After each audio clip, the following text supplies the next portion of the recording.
आज का जो अपना टॉपिक है वो इंडिया के बॉर्डर को स्मार्टली या फिर डिजिटली प्रोटेक्ट करने से रिलेटेड है।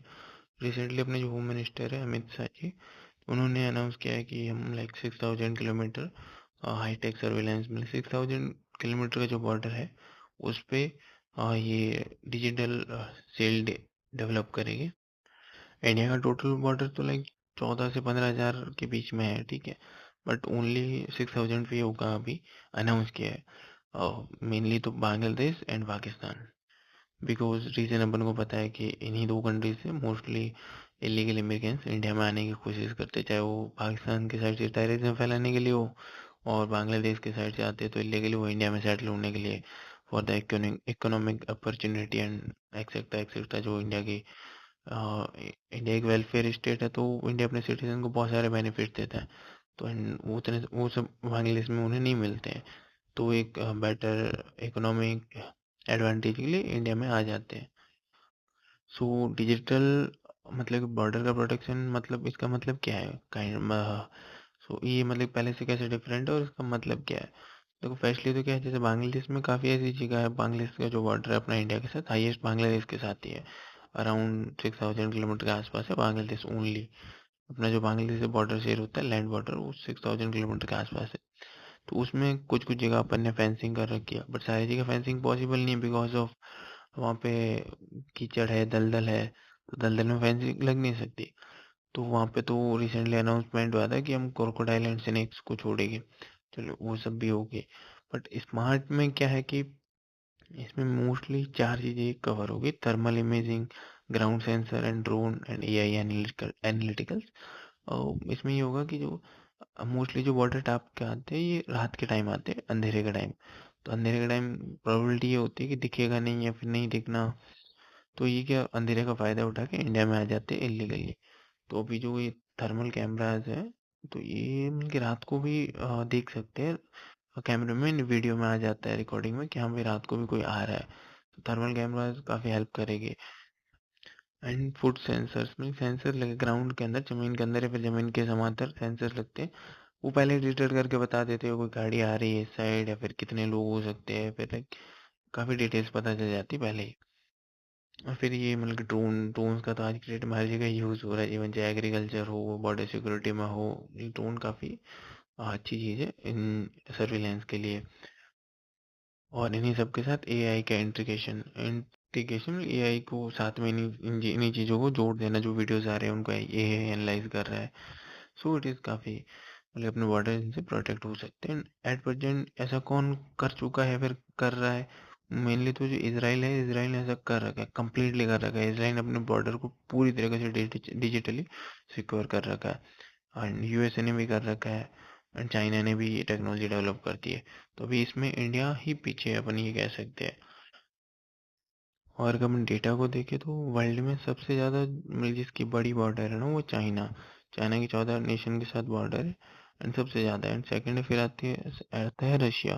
रशिया के भी 14 बॉर्डरिंग नेशन है। फिर थर्ड पे आता है इसराइल एंड फोर्थ पे आता है इंडिया। इंडिया की टोटल बॉर्डर मैंने बताया था आपको 14 से 15 हज़ार के बीच में, मतलब 14 हज़ार प्लस ही है।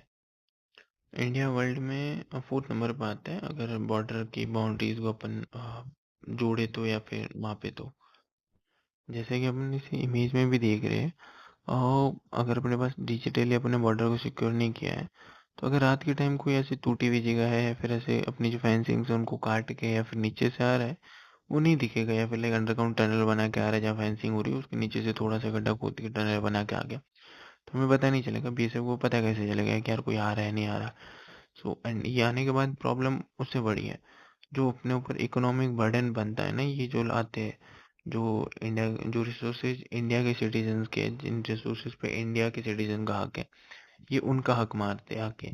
तो ये एक इकोनॉमिकली बहुत बर्डन है, मतलब बहुत बड़ा बर्डन, क्योंकि ये आ रहे तो मे बी ना इनके कोई डॉक्यूमेंट है एंड लाइक क्यों, मतलब कि अपन इनको इनकी जो लॉयल्टी है वो किसके प्रति होगी। कल कोई बांग्लादेश के साथ अपनी वॉर होती है तो ये अपनी लॉयल्टी इंडिया के साथ दिखाएंगे या बांग्लादेश के साथ? ऑब्वियसली बांग्लादेश के, क्योंकि वो वहीं से आ रहे हैं। सो देर आर मैनी इश्यूज जो अभी इंडिया को एड्रेस करने हैं एंड बॉर्डर को सिक्योर करना बहुत ज़रूरी है इंडिया के लिए एट दिस मोमेंट, जो कि इकोनॉमिकली बहुत चैलेंज हो जाएगा। क्योंकि India is fastest growing economy. India में as compare to Bangladesh, Pakistan, job opportunity, economic opportunity, जो वेलफेयर स्कीम्स है, बहुत ज़्यादा है। उन लोगों को यहाँ मतलब कि इंडिया में आके बेटर ही मिलेगा उनके देश से। तो अब अपन इस ग्राफ या फिर इस डायग्राम की तरह देखें ना कि लाइक कैसे बॉर्डर डिजिटली सिक्योर हो सकता है। ठीक है, तो अपन देख रहे हैं कि भाई ड्रोन्स लगे हैं, सेंसर्स लगे हैं, एंड यहाँ पे ये कैमरा लगा है। ठीक है, अब ये सारी चीज़ें मिलके एक कमांड सेंटर में ड्रोन भी देख रहा है, कैमराज भी देख रहे हैं, जो नाइट विजन वाले कैमराज है, सब कुछ ये सब लाइक सारा एक जगह कमांड सेंटर पे भेज रहे डेटा को। एंड उसी डेटा को एआई एनालाइज कर रहा है कि भाई कोई आ रहा है नहीं आ रहा। अगर कोई आ रहा है तो हाथों हाथ अलर्ट भेज देता है बेशक वो वहाँ से कुछ आने वाले हैं, तो ये सब पहले ही अलर्ट रहेगी। ओके, अगर ये प्रोजेक्ट सक्सेसफुल हो जाता है एंड कम्प्लीमेंटली इम्प्लीमेंट हो जाता है ग्राउंड पे, तो फिर ये कैसे मतलब कि वर्क करेगा।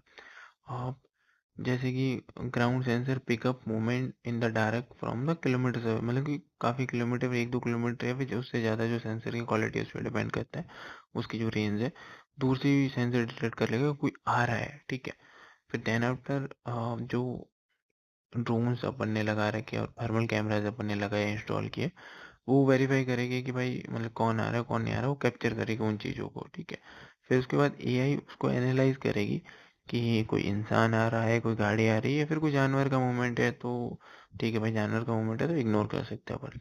तो ये सब पता है, ये सारा डेटा फिर बीएसएफ के पास ऑटोमेटिक आ जाएगा कंप्यूटर्स के थ्रू, कि मतलब कितने लोग आ रहे हैं, गाड़ी है कि जानवर है, तो बीएसएफ उस हिसाब से प्रिपरेशन कर सकता है। एंड वहाँ पे जाके डिप्लॉय हो सकता है, अपने फोर्स भेज सकता है कि उस एरिया में, कि वहाँ से कुछ आने की प्रोबेबिलिटी है। अब अपन अगर देखें तो वर्ल्ड में अलग अलग कंट्रीज में कैसे ये चीज़ें मतलब डिजिटल सिस्टम वर्क करता है। जैसे इसराइल है, तो इसका तो मैंने तुम्हें आपको स्टार्टिंग में बताया था कि इसराइल ने ये सारी चीज़ें कर रखी है काजा पट्टी के साइड। वहाँ पे तो काजा पट्टी के साइड अंडरग्राउंड सेंसर्स भी लगा रखे हैं, कोई टनल बना करते तो भी पता चल जाता है। एंड यूएसए ने ये चीज़ें अपने मैक्सिको बॉर्डर पर कर रखी है। इवन यूएसए तो दीवार भी बनाने वाला था, जो कि पता नहीं वो फिर बाद में गवर्नमेंट पिछली बार चेंज हो गई तो फिर वो रुक गया था प्रोजेक्ट। एट प्रेजेंट क्या अपडेट है मुझे नहीं पता। एंड चाइना है, तो चाइना ने तो लाइक हर जगह हर एरिया में कैमरा डिप्लॉय कर रखे, तो फेशियल रिकॉग्निशन वाले, मतलब कि फेस से पता चल जाता है इंसान कौन है कौन नहीं है, अपना डेटाबेस में इसका क्या रिकॉर्ड है कि नहीं है, तो पता चल जाता है। चाइना ने हर जगह कैमरा इंस्टॉल कर रखे। एंड रही बात इंडिया की, तो इंडिया इन सारी चीज़ों में सबसे पीछे है at this moment. Hard reality यही है कि इंडिया सच में सबसे पीछे है। इंडिया ने ये सारी चीज़ें डेवलप नहीं की है। इंडिया ने इतने कैमरेज इंस्टॉल नहीं किए ना अपनी कंप्लीटली। ठीक है, दिल्ली में किए है, मुंबई में किए है, कुछ कुछ सिटीज में चल रहा है ये प्रोजेक्ट, बट कम्प्लीटली कैमरे भी सारी जगह इंस्टॉल्ड नहीं है। अब इंडिया डिजिटल प्रोटेक्शन स्टार्ट कर रहे हैं, जो उसका पहले स्टार्टिंग फेज है वो 6,000 किलोमीटर पे होगा, mainly Bangladesh and Pakistan border पे हो सकता है। सो अभी ये अनाउंसमेंट हुआ है, वी होप कि ये जल्दी से जल्दी कंप्लीट हो जाए। अब यहाँ पे जो लिखा है मैं आपको समझा देता हूँ, आप खुद भी इसको पढ़ लो पॉज करके। मतलब कि ये जो प्रोजेक्ट है खाली वन टाइम इन्वेस्टमेंट नहीं है। ठीक है, वन टाइम कंस्ट्रक्शन प्रोजेक्ट नहीं है, multi billion dollar continuous technology ecosystem है। मतलब कि जो कैमरेज इंस्टॉल हो गए, उनकी सर्विसिंग भी होगी, अगर कोई कैमरा ख़राब हुआ तो चेंज भी होगा, मेंटेनेंस, ये सारी कॉस्ट है। एंड ये बहुत ही मतलब कि बहुत ही एक्सपेंसिव प्रोजेक्ट होने वाला है, मतलब कि सस्ते में नहीं होने वाली ये चीज़ें, सारी एडवांस टेक्नोलॉजीज यूज़ होगी। तो ये जो टैक्स पेयर पे है काइंड ऑफ बर्डन। बर्डन तो क्या है यार, अपने बॉर्डर को प्रोटेक्ट करना बर्डन है तो फिर बात ही खत्म हो गई। ठीक है, तो इतना पैसा तो अपन को स्पेंड करना पड़ेगा, एंड इसमें काफ़ी ज़्यादा पैसा लगेगा। एंड मान लेते हैं कि अगर इंडिया इस चीज़ को छोड़ देता है, प्रोटेक्ट नहीं करता है, तो भी इंडिया को इकोनॉमिकली लॉस होगा, क्योंकि जो इलीगल इमिग्रेंट्स आएंगे वो अपने ही तो रिसोर्सेज पे बोझ बनेंगे आके। अब यहाँ ही के प्रोजेक्ट को डैमेज करेंगे, यहाँ पे दंगे करना, यहाँ पे इलीगल एक्टिविटीज़ करना, और जो इकोनॉमिकली मतलब अपने जो रिसोर्सेज, जब हीट वेव चल रही है, पानी की कमी आ सकती है इन फ्यूचर, तो फिर वो आएंगे तो जो मतलब अनस्किल्ड पॉपुलेशन एक कंट्री पे बर्डन ही होती है। तो वो जो वहाँ से आ रहे थे उनको पता है वो स्किल्ड होते तो यहाँ नहीं आ रहे होते, इंडिया में वो अनस्किल्ड ही है। ठीक है, एंड मोस्ट ऑफ द हाँ चलो वो एक फैक्टर है, बट अगर कोई टेररिस्ट आता है बॉर्डर क्रॉस करके, तो वो भी तो लाइक यहाँ पे टेररिज्म फैलाएगा, तो वो भी तो लॉस है अपन को। अपन को दो अपने पास दो ऑप्शन है एट दिस मोमेंट। ठीक है भाई, पैसे लगा के अपन अपने बर्थडे सिक्योर कर रहे हैं एंड अपना फ्यूचर, अपनी फ्यूचर जनरेशन इन चीज़ों को सिक्योर करे। और दूसरा ऑप्शन है कि आज पैसे बचा ले और फ्यूचर में जो भी इलीगल इमिग्रेशन चलता आ रहा है इसे चलने दे, एंड इसमें फिर डेमोग्राफिक चेंज एंड बहुत सारे इश्यूज है, उसके लिए पूरा एक अलग वीडियो बन सकता है। Okay, thanks for watching us guys.